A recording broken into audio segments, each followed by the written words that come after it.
बराबर F Y, second भाग की बात कर रहा हूँ, एक्स बराबर एफ वाई हो जाएगा। तो एक्स बराबर बताओ एफ वाई, यहाँ वाई रखोगे तो वाई की घात 3 प्लस 5, वाई की वैल्यू ज्ञात करनी है क्योंकि प्रतिलोम इसको ही तो माना है।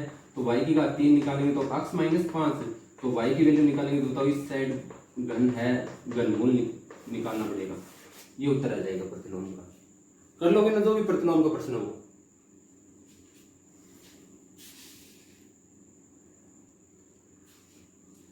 देखो प्रश्नावली में प्रश्न संख्या 1 और प्रश्न संख्या 2 और प्रश्न संख्या 3, 4 का मैं करवाऊंगा, 5 और प्रश्न संख्या 6 और प्रश्न संख्या 7 मैंने करवा दी। तो ये सेम प्रकार के प्रश्न, इनमें 3-4 क्वेश्चन मैंने करवा दिए, 1-2 प्रश्न आपके लिए छोड़ा है। तो प्रश्नावली में 1 का, 2 का, 3 का, 4 का मैं करवाऊंगा, 5 का, 6 का और 7 का ये मैंने करवा दिए।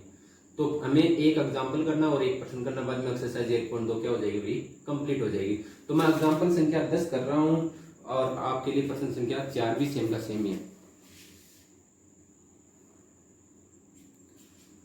देखो मैंने प्रतिलोम फलन पढ़ाया, उसमें प्रतिलोम फलन का गुणधर्म पढ़ाया था। उसमें मैंने क्या कहा था भाई, जो संयुक्त फलन का प्रतिलोम होगा वो दोनों फलनों के प्रतिलोम का क्या होगा, संयुक्त, वो की वो बात सिद्ध करवा रहा है। तो इसमें देखो हमें सबसे पहले प्रश्न में एलएचएस साइड है ना, जो बाई साइड है, उसमें संयुक्त फलन चाहिएगा। उसमें क्या चाहिएगा, संयुक्त फलन, क्योंकि संयुक्त फलन ज्ञात होगा तभी तो उसका प्रतिलोम निकालेंगे। और जो दाई साइड है उसमें हमें क्या चाहिएगा, दोनों फलनों का प्रतिलोम, एफ का भी प्रतिलोम चाहिएगा और जी का भी प्रतिलोम चाहिएगा। तो हमें सबसे पहले 3 वैल्यू ज्ञात करनी पड़ेगी। एक तो जी ओ एफ ज्ञात करनी पड़ेगी, क्योंकि जी ओ एफ संयुक्त फलन ज्ञात होगा तभी तो उसका प्रतिलोम निकलेगा। और एक हमें एफ इनवर्स ज्ञात करना पड़ेगा, एक हमें जी इनवर्स ज्ञात करना पड़ेगा। तो सबसे पहले मैं देखो एफ इनवर्स ज्ञात कर रहा हूँ। तो मैंने अभी भी तरीका बताया कि एफ एक्स दे रखा है तो एफ एक्स को मैं मान लेता हूँ, माना एफ एक्स बराबर क्या मान लिया मैंने, एम मान लिया। एफ एक्स बराबर क्या मान लिया, एम। तो बताओ यहाँ x की वैल्यू आ जाएगी, प्रतिलोम निकालना है, माना एफ इनवर्स x बराबर मैंने क्या मान लिया, m मान लिया। तो बताओ x की वैल्यू कितनी आ जाएगी, एफ एम। बात समझ में आ गई ना, कुछ भी मान लो भाई, कोई भी a b c d x y कुछ भी। तो एफ इनवर्स ज्ञात कर रहे हैं तो एफ इनवर्स को मैं m मान लिया। तो यहाँ x की वैल्यू निकाल लो, प्रतिलोम सामने जाकर किस में बदल गया, फलन में। फलन में बताओ f में x की जगह m रखो तो x बराबर कितना आ गया, 2m। हमें m की तो वैल्यू ज्ञात करनी है, तो बताओ m की वैल्यू निकालोगे यहाँ से, m की वैल्यू कितनी आ गई, x बटा 2। कहने का मतलब m क्या है यहाँ, m f इनवर्स x है। m क्या है यहाँ, f इनवर्स x है। जो दाईं साइड में एक वैल्यू चाहिए थी वो आ गई, प्रतिलोम आ गया ना एक। अब सेकंड प्रतिलोम देखो, g इनवर्स। तो g इनवर्स के लिए भी ये तरीका होगा, माना g इनवर्स x बराबर मैंने मान लिया स्मॉल n, क्या मान लिया, n। तो यहाँ x की वैल्यू निकाली तो gn, तो g के फलन में n रख दो भाई। तो बताओ x बराबर g के फलन में n रखेंगे तो n प्लस 2। हमें n का तो मान ज्ञात करना है, प्रतिलोम तो ज्ञात करना है। तो n का मान बताओ यहाँ कितना आ गया, x माइनस 2, बाई साइड आ गई। तो प्रतिलोम आ गया g इनवर्स x बोल दो चाहे n बोल दो, जैसे x लिख रहा हूँ। तो इसका मान आ गया x माइनस का 2, एक प्रतिलोम ये आ गया। जो दाईं साइड में f इनवर्स चाहिए था और g इनवर्स चाहिए था वो प्रतिलोम हमने ज्ञात कर लिया, क्योंकि 1.2 प्रतिलोम ही तो पढ़ रहे हैं, तो सभी प्रश्न में यही तो ज्ञात कर लिया है। तो यहाँ बिल्कुल आसान सा काम है कि f इनवर्स भी ज्ञात कर लिया और g इनवर्स भी ज्ञात कर लिया। अब बताओ बाई साइड में जो GOF ज्ञात करना पड़ेगा, सबसे पहले संयुक्त ज्ञात करना पड़ेगा तभी तो प्रतिलोम निकालेंगे उसका। तो सबसे पहले संयुक्त ज्ञात करो। तो संयुक्त ज्ञात करें तो देखो यहाँ संयुक्त GOF, मैं इसके साथ अभी ले रहा हूँ x, क्योंकि जब कोई फलन ज्ञात होगा तभी तो उसका प्रतिलोम निकाल सकते हैं। जैसे देखो fx ज्ञात था तो हमने f इनवर्स ज्ञात कर लिया, gx ज्ञात था तो हमने g इनवर्स ज्ञात कर लिया। तो GOF इनवर्स ज्ञात के लिए हमें GOF चाहिएगा, प्रश्न में GOF नहीं दे रखा, 2 फलन ही दे रखे हैं। तो GOF ज्ञात करो सबसे पहले। तो संयुक्त फलन ज्ञात करने का तरीका मैंने एक्सरसाइज 1.1 पढ़ाई आपको। बताओ O हटेगा, O का तो हो गया मंझला कोष्ठक और ये x अवयव f के साथ लगेगा, fx की वैल्यू प्रश्न से उठा लो भाई 2x। तो g के फलन में 2x रख दो, g के फलन में 2x रखोगे तो बताओ यहाँ रखेंगे। तो g के फलन में 2x रखो तो बताओ अक्स की जगह 2 अक्स रखेंगे तो 2 अक्स प्लस 2। बताओ कौन सा फलन ज्ञात हो गया ये, GOF। अब इसका प्रतिलोम ज्ञात करना है तो इसको बताओ, मैं कोई भी संख्या के बराबर मान लो, जैसे z के बराबर मान लेता हूं या y के बराबर मान लो, तो माना GOF इंटू अक्स, इसकी वैल्यू मैंने मान ली p के बराबर मान ली, सब किसके बराबर मान ली, p के बराबर। तो बताओ पर इसका प्रतिलोम ज्ञात करना है, इनवर्स की वैल्यू हमने p के बराबर मान ली, तो यहां से मैं अक्स निकाल रहा हूं तो GOF इंटू p। कहने का मतलब संयुक्त फलन में p रख दो, तो संयुक्त फलन में p रखोगे तो 2p प्लस 2, हमें p की वैल्यू तो निकालनी है यहाँ। तो बताओ ये 2 इस साइड आकर किसका हो जाएगा, माइनस का, और बराबर 2p। तो बताओ p की वैल्यू आ जाएगी x माइनस के 2 और बटा 2। बताओ p इनवर्स ही तो है, तो GOF इनवर्स आ गया, बताओ x माइनस के 2 और बटा 2। ये LHS साइड है, ये अपनी कौन सी साइड है, LHS। बात समझ में आ गई ना भाई। कोई भी फलन का प्रतिलोम निकालना है तो सबसे पहले फलन ज्ञात होना जरूरी है। तो यहाँ बताओ हमें कौन कौन सी वैल्यू चाहिएगी, f इनवर्स चाहिएगा, तो fx दे रखा है, f इनवर्स ज्ञात कर सकते हैं क्योंकि दिया गया फलन है, उसका प्रतिलोम ज्ञात करना है तो प्रतिलोम को m के बराबर मान लेंगे और प्रतिलोम ज्ञात कर लेंगे। हर प्रश्न में प्रतिलोम तो ज्ञात करते आए हैं, तो ये तरीका बिल्कुल आसान है। दाई साइड में f इनवर्स भी ज्ञात हो गया, g इनवर्स भी ज्ञात हो गया। अब बात करें बाई साइड की, तो बाई साइड में संयुक्त फलन ज्ञात होगा तभी तो उसका प्रतिलोम निकलेगा।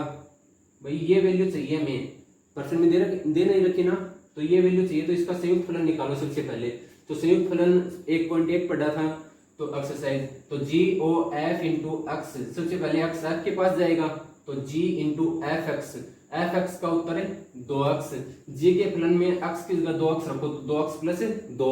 GOF ज्ञात हो गया तो आगे का तो वो की वो प्रोसेस है सेम की सेम, कि ये फलन ही तो है, तो इसका प्रतिलोम मैंने p के बराबर मान लिया, तो बताओ x की value GOF into p। GOF यही तो फलन है, तो ये यूं का यूं मान यहाँ उतार दिया, x की जगह p रख दिया, p की वैल्यू निकालेंगे तो ये प्रतिलोम आ गया। तो बाई साइड ये आ गई, अब हमें दाई साइड निकालनी है। अब हमें क्या निकालनी है, दाई साइड। तो दाई साइड बताओ प्रतिलोम का संयुक्त ही तो है, तो RHS देखो,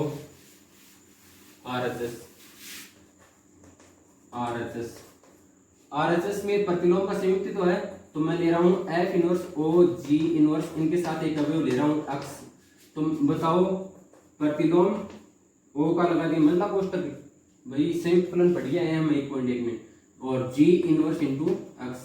बताओ यहाँ g इनवर्स निकाला था मैंने, मेरे तो याद है भाई g इनवर्स कितना निकाला था, g इनवर्स x का मान निकाला था मैंने x माइनस 2, कितना निकाला था x माइनस 2, और f इनवर्स x निकाला था मैंने x बटा 2, ठीक है ना। तो बताओ g इनवर्स x वैल्यू कितनी रखूंगा, x माइनस 2, यहाँ याद किया था सबसे पहले, तो वो वैल्यू रख दो यहाँ। तो बताओ x माइनस 2, f इनवर्स के फलन में x की वैल्यू ये रख दो, तो f इनवर्स के फलन में x की वैल्यू यहीं पर तो रखेंगे, तो बताओ x माइनस 2 रखो तो उत्तर कितना आ गया, x माइनस 2 बटा 2। बताओ बाई साइड भी हुई है ना, तो बराबर में क्या है बाई साइड, यानी RHS बराबर LHS या LHS बराबर RHS। सिद्ध करना था वो सिद्ध हो गया। प्रश्नावली का जो प्रश्न संख्या 5 है ना, वो सेम का सेम प्रश्न है ये, आप कोशिश करना, नहीं होगा तो मैं करवा दूंगा। देखो प्रश्नावली में जो प्रश्न संख्या 1 से लेकर 1 2 3 4 तो प्रश्नावली में 1 2 3 प्रश्न तो सेम के सेम है, 4 का प्रश्न इससे मिलता जुलता योग का योग जो अभी किया है ना, f और g का इनवर्स बराबर GOF का इनवर्स, यानी जो सिद्ध करवा किया था बाई साइड और दाई साइड, ये का ये प्रश्न है वो, ठीक है। और जो प्रश्न संख्या 5 वो भी मैंने करवा दिया, प्रश्न संख्या 6 7 करवा दिया, और 6 का और करवा देता हूँ, बाद में कंप्लीट एक्सरसाइज हो जाएगी, ठीक है ना। एक प्रश्न बचा अपना प्रश्न संख्या 6, उसके बाद में एक्सरसाइज 1.2 कंप्लीट हो जाएगी। कोई भी दिक्कत हो तो मुझे बता देना।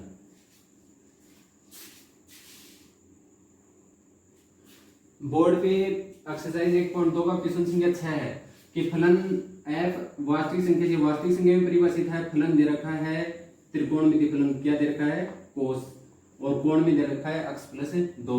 तो बताइए कि f इनवर्स विद्यमान है क्या। मैंने देखो गुणधर्म पढ़ाया, उसमें पहला पॉइंट पढ़ाया था कि f इनवर्स तभी विद्यमान होगा या तभी संभव होगा जब फलन एककी और आच्छादक हो। तो कहने का मतलब इस बात में कौन सी बात छुपी है कि हमें जो फलन है ना उसमें हमें किस किस की जांच करनी है भाई, एककी की जांच करनी है और आच्छादक की जांच करनी है। यदि एककी और आच्छादक हो जाए फलन तो एफ इनवर्स 100% विद्यमान होगा, तो एफ इनवर्स विद्यमान होगा। यानी बात ये छुपी हुई है कि एफ इनवर्स विद्यमान है क्या, तो एफ इनवर्स तभी विद्यमान होगा जब फलन एककी और आच्छादक होगा। गुणधर्म पढ़ गए हैं तो हमें इस प्रश्न को एककी और आच्छादक जांच करनी पड़ेगी। तो सबसे पहले मैं एककी की जांच कर रहा हूँ, एककी व आच्छादक की जांच कर रहा हूँ। तो बोर्ड पे ध्यान से देखना भाई, बिल्कुल 1 मिनट का काम है। जैसे मैं पहला वास्तविक संख्या r, प्रांत यही तो है r, और दूसरी वास्तविक संख्या r, दूसरी वास्तविक संख्या r, फलन ये बताओ -1 0 +1 और अनेक संख्याएं होंगी। वास्तविक संख्या का कोई अंत नहीं होता भी, बीच में 0.15 भी है, 0.30 भी है, सभी संख्याएं हैं। इस साइड भी -1 0 +1 और अनंत संख्याएं हैं, ठीक है ना। माइनस की संख्याएं, पॉइंट की संख्याएं, परिमेय संख्याएं, अपरिमेय संख्याएं, सारी वास्तविक संख्याएं हैं। देखो मैं सबसे पहले यहाँ एककी सिद्ध कर रहा हूँ, एककी सिद्ध कर रहा हूँ। तो सबसे पहले मेरे को एक बात बताओ कि यहाँ मैं माइनस के 2 वैल्यू रखूँ, क्या रखूँ, -2। तो माइनस का 2 और प्लस का 2, तो cos 0 और cos 0 की वैल्यू कितनी हो जाएगी, cos 0 की वैल्यू कितनी हो जाएगी बताओ, 1। cos 0 की वैल्यू कितनी हो जाएगी, 1। मैंने माइनस का 2 रखा, मैंने क्या रखा, अक्स में माइनस का 2 रखा, तो अक्स की जगह माइनस का 2 रखा, तो -2 + 2 कैंसिल, cos 0 की वैल्यू कितनी होती है, 1। माइनस के 2 रखने पर उत्तर कितना आया, 1।